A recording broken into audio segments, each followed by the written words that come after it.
My name is Charlie, and I'm a marijuana addict.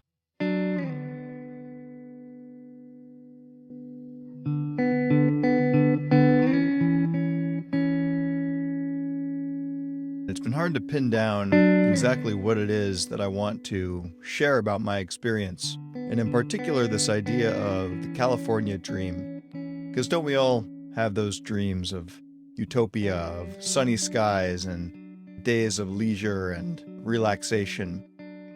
But somewhere along the way, the California dream, just like my version of it, was frustrated. I can't say the marijuana was entirely to blame, but I would say that it had a tendency to fuel a certain sort of ambition, which wasn't bad in and of itself. The ideas, the sort of creativity that seemed to flow when I smoked marijuana spoke to something genuinely good about human desire, about my desires, and even about the possibilities of what these dreams entailed. And yet, at the same time that I was having all these epiphanies and ideas, many of which I wrote down in these little notebooks on my shelf, and I'm glad to have a record of these because they take me back into time to where I was mentally when I was having some of these ideas around what I wanted to be, what I wanted to become. And some of those dreams, I'm actually happy to report, I've actually begun to achieve. For example, I got my captain's license a couple of years ago, but it wasn't before being clean for, I think, 4 years that I was finally able to accomplish that. It was a long-term goal. It took a lot of planning and really just repetitive effort where day in and day out, I had to get on a boat and log that sea time, 360 days to be precise. And I think that other people could probably benefit from some of my experiences since I stopped smoking marijuana over 6 years ago now. It was right around this time of year. I actually initially gave it up for Lent as a little experiment. And in the process of that 40 days of abstaining, I realized a lot of things about myself and about the nature of this addiction. I won't say that those 40 days gave me the clarity that I was hoping for to then embark on the path of getting my captain's license or any of the goals and dreams that I had. But they showed me what it was like to function without this substance that I'd become so dependent on. That is cannabis. Cannabis it's a baffling, cunning, and I forget what they say in AA about alcohol, but it's all these things and more that alcohol is with respect to getting the hamster wheel going in our head, the rationalizations about how it benefits us and gives us more creativity, maybe helps us unwind. And all of these things may be true.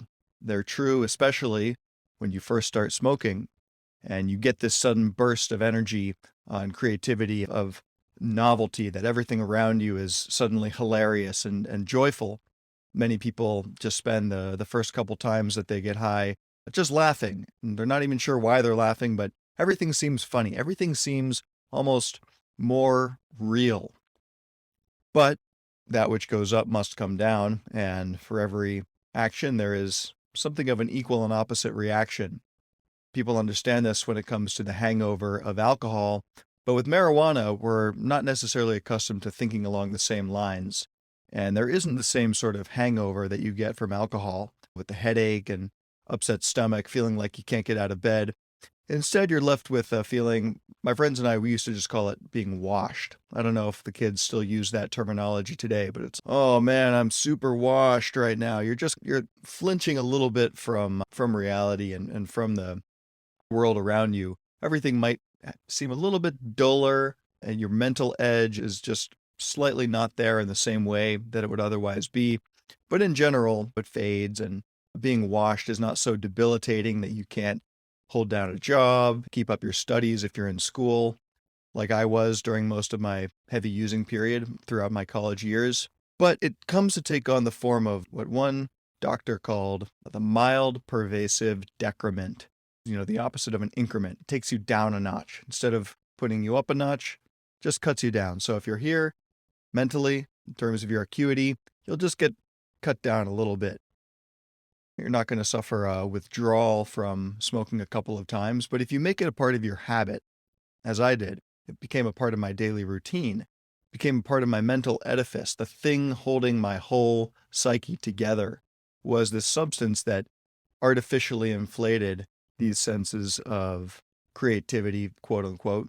And in a weird way, it actually fueled my ambitions. This is not the stereotype of the pothead or the stoner that we get from the media, the sort of lazy couch potato. But in my case, the richness of these visions that I had when I smoked, I would scribble down notes about things that I wanted to do. And I'll just find an example here because there's countless of them. These sort of half-finished aphorisms where I'm talking about my values and my goals. Here's one where I'm talking about, oh yes, here we go. This one says, Mount Doom or Bust. This was a plan that I had to hike up Mount Lassen, and that never happened. Just one of many things that I wanted to do. Oh, here's another one that's fun. When I was doing a little bit of accounting and suddenly realized that after what I owed on my credit card bill and some upcoming slip fees, I only had about $5,000 in net assets to my name, and I also owed taxes that year. So this was October 16th of 2015, just a couple of months before I quit smoking in 2016. And it's really revealing to look back on this, to think about where I was and hopefully how far I've come. But I recognize that I still have a long way to go towards achieving some of those original visions of financial and creative independence, having a thriving business of sailing and doing what I love on the water. I've gotten closer. I'm now doing 6-pack charters on my sailboat, Sunkiss. You can check it out at SB Sunkiss on Facebook. But I'm still not where I wanted to be when I was still feeling the excitement before it became this mild, pervasive decrement. There were a couple of years there where maybe my using seemed manageable. And then eventually it became less and less manageable.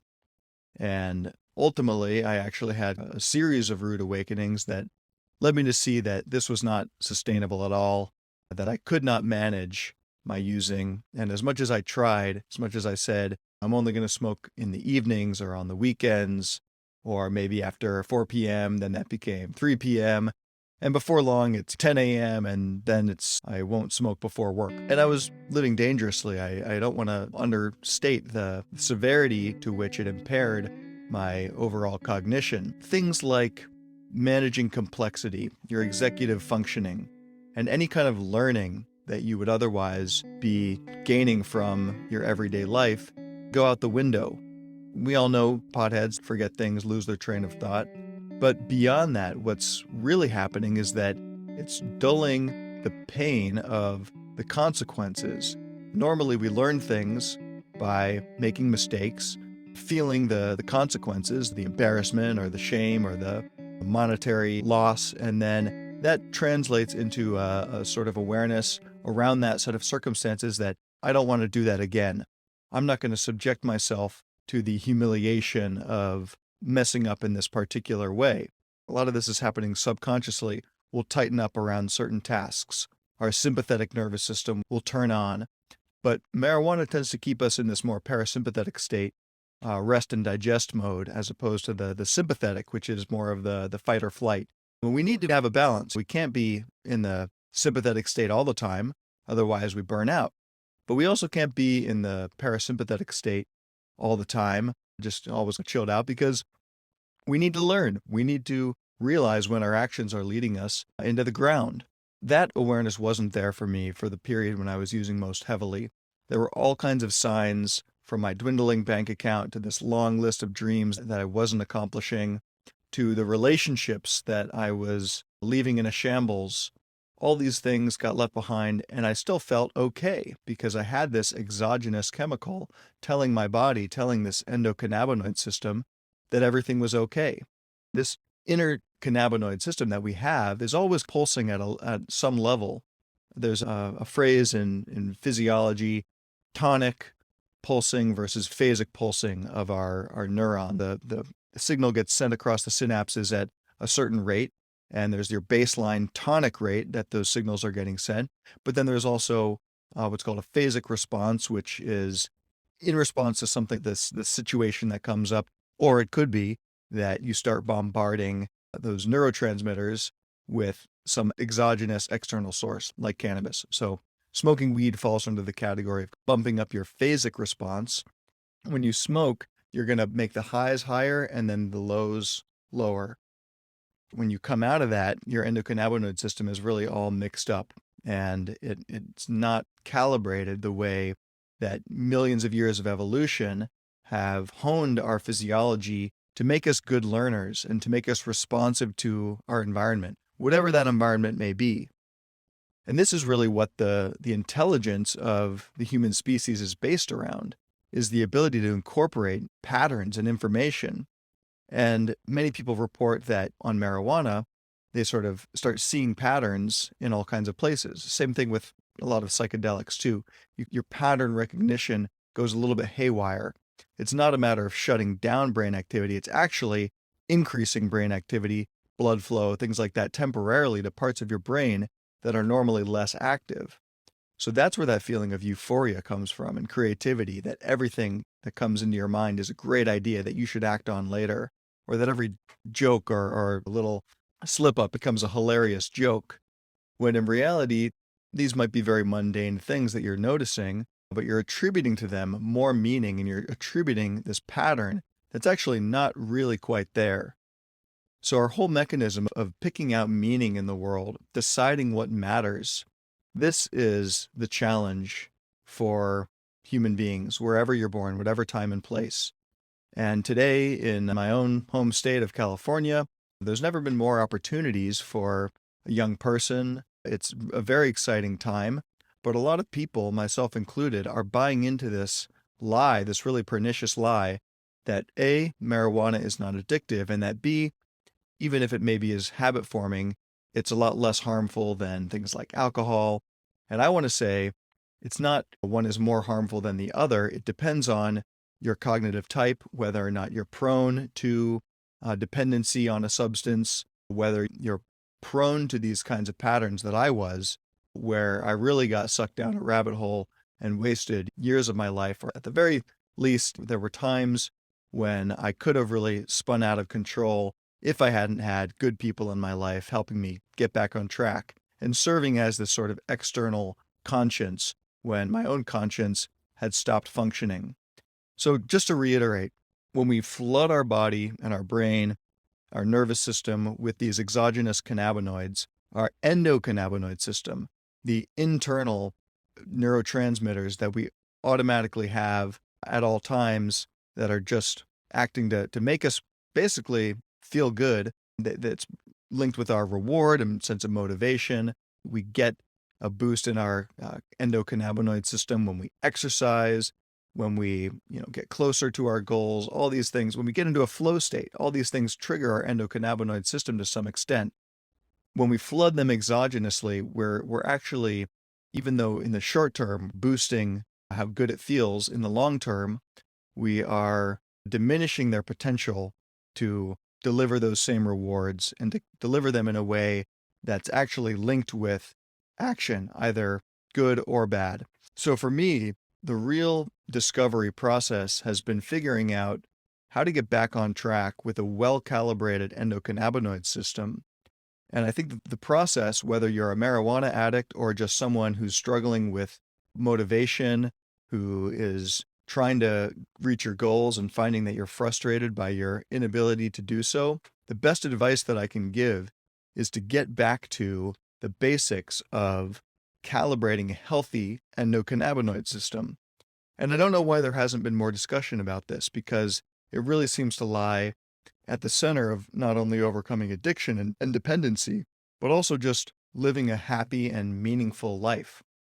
So in my case, I've had to go back through these old notebooks and pick out what are the things that are meaningful to me? What are the things that I find both rewarding and physically satisfying, but also that can be sustainable, that I can do long term and derive, whether it's monetary benefits from it or physiological benefits.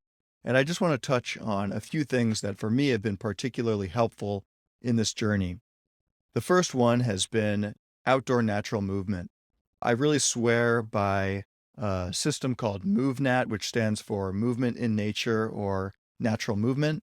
And it's about getting back into our more primal environment where we're reading cues from the environment and subconsciously adjusting our bodies.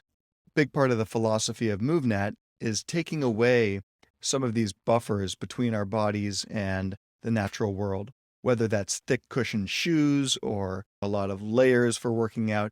If you can really get down to t-shirt, shorts, and either bare feet or a minimalist shoe if you're not quite ready to make that jump, you're putting yourself in contact with the elements. Your skin is connected to the air, your feet are connected to the earth, and this has profound effects on our physiology as well as our mental health.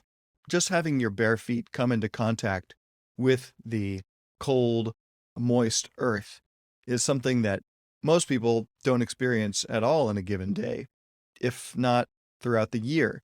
This is something our ancestors would have experienced virtually every day, and our early ancestors didn't know anything else. They didn't even have shoes. So we actually have lost something by putting this buffer between us.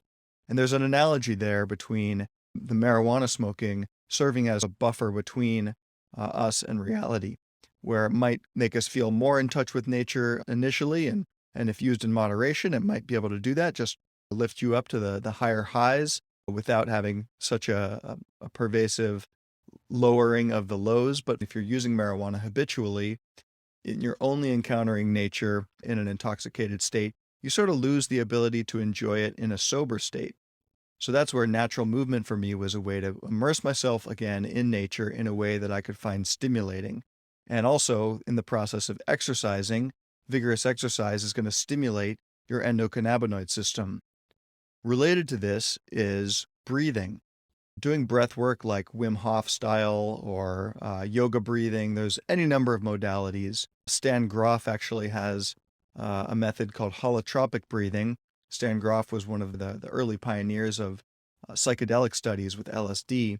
And when LSD became illegal, he was looking for a way to help his clients get high illegally. And he discovered that doing this sort of deep breathing over the course of half an hour or an hour, controlled hyperventilation, could put you into this same state of altered consciousness that you get from taking drugs.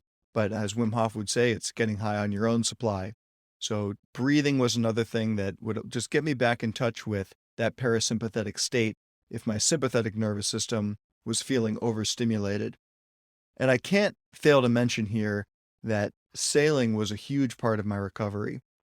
Obviously, I had encountered sailing back when I was still smoking and using, but it wasn't really until I stopped smoking that I was able to, A, learn how to sail properly and do it safely and with confidence, but B, also to come in contact again with the unfiltered environment. And you've got wind, you've got waves, you have to be paying attention. Your body is moving within this fluid medium where the boat is moving and you're moving within that motion. It's an experience that I liken to the better part of getting high. Although in the case of sailing, it's something that doesn't have a come down. You come back to the dock after a long sail and you might be feeling a little bit shaky for a minute, but overall what you experienced on the boat is something that you take with you on the shore in a positive way. I call this the even keel. It's the equivalent of a balanced sympathetic and parasympathetic nervous system. And this term actually comes from one of the forerunners of the MoveNat system named Georges Hébert. And Hébert was a French naval officer who observed, you might say, primitive, quote unquote, people on these French Polynesian islands. The Isle of Martinique was a place that he was stationed before the war. And Hébert advocated natural movement as a way for his naval recruits when he was an officer to get in shape. And this system spread all around Europe and all around the world as the most efficient way to produce well-rounded soldiers who had composure under adverse circumstances. They trained in the elements, they trained on boats through wind, and Hébert was a big fan of this practice of intentionally exposing yourself to the elements in order to develop that even keel. Same kind of thing that you get from cold exposure with Wim Hof style breathing. You learn to control your nervous system voluntarily. You use your own kind of willpower to bring it under your own voluntary control when instincts would otherwise be kicking in. This speaks to a larger project than just overcoming any narrow category of addiction like marijuana or alcohol, but I find it to be extremely rewarding, and it's something that I continue to practice, the even keel, whether public speaking or encountering some sort of new situation in which I might otherwise feel a lack of confidence, knowing that I've trained for it and that I can get myself into a state of awareness and composure. The even keel is a huge thing, and sailing has definitely played into that. So when I was first learning to sail after quitting smoking, it felt just horribly overwhelming. The sails are flapping wildly, and I don't know what to do, or the outboard suddenly quits when I'm trying to get into the slip. And I had to improvise, and I'm sure that I grew some new brain cells in the process of what was a very intense learning process. This neuroregeneration is something that only happens when we put ourselves in situations where we have to adapt.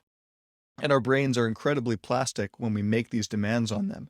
It's only when we shut off those demands and start expecting less of ourselves that our brains say, hey, I've got the day off, maybe I can just turn off some of these brain cells that I'm not using. So you've got your outdoor natural movement, you've got your breathing, your exposure to the elements, whether it's through sailing, maybe windsurfing, or anything that gets you out into the unfiltered environment. Maybe it's a hike in Yosemite where you experience the awe of nature and all of its grandeur. All these things, I think, will start to recalibrate your endocannabinoid system. And then I would also add a diet to this list. When you're eating poorly, you're just causing stress on your body unnecessarily. Things like dark chocolate and raspberries, these really antioxidant-rich foods, can help boost and heal an overstimulated endocannabinoid system.